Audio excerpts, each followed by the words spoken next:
Bartlett dispatched to 590. It's time for story time with a cop. You better find those kids and report to the studio. They're waiting for today's story.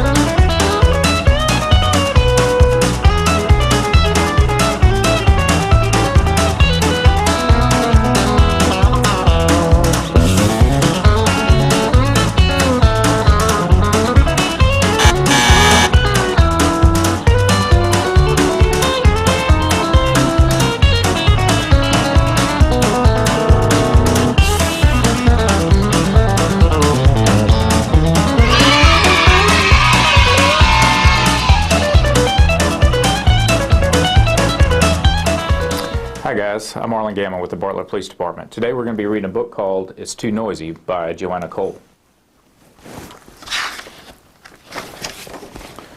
Once there was a little house. Do you know who lived in that house? A poor farmer lived in that little house with his wife, a grandfather, and a grandmother. Lots of children and a little baby in a crib.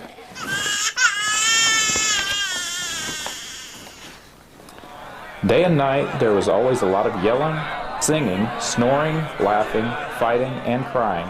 It was too noisy. Can you see all those people in there?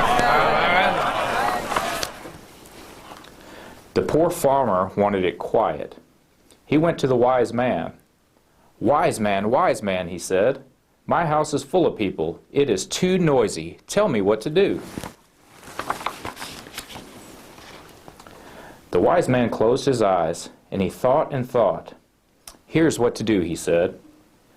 Bring your rooster and your chickens into the house. That is a funny thing to do, the farmer thought. But he did what the wise man told him. He got his rooster and his chickens, and he put them in the house.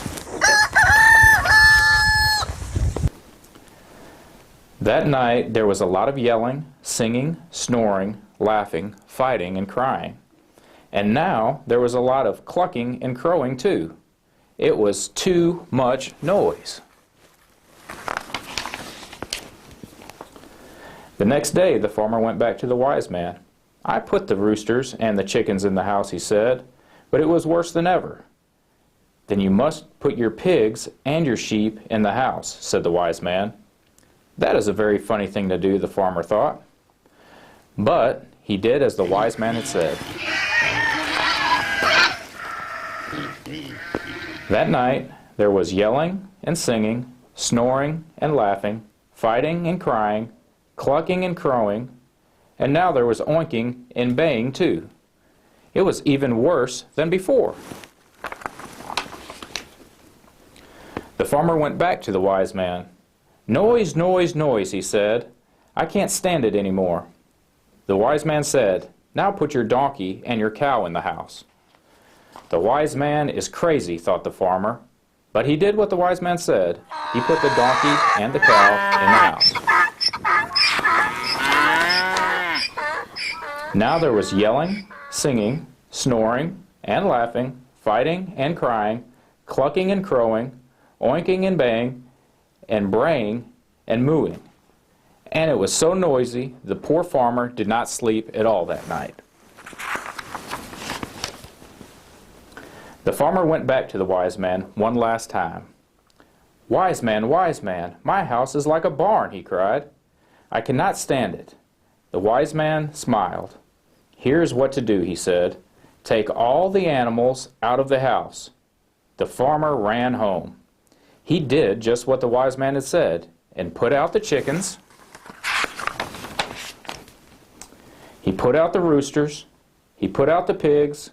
He put out the sheep and the donkey and the cow. Was the little house still noisy? Well, there was still yelling and singing. There was still snoring and laughing. There was even some fighting and crying. But there was no clucking, no crowing, no oinking, no baaing, and thank heaven there was no mooing or braying either. And to the farmer, that little house seemed as quiet as can be. And that was the story of It Is Too Noisy.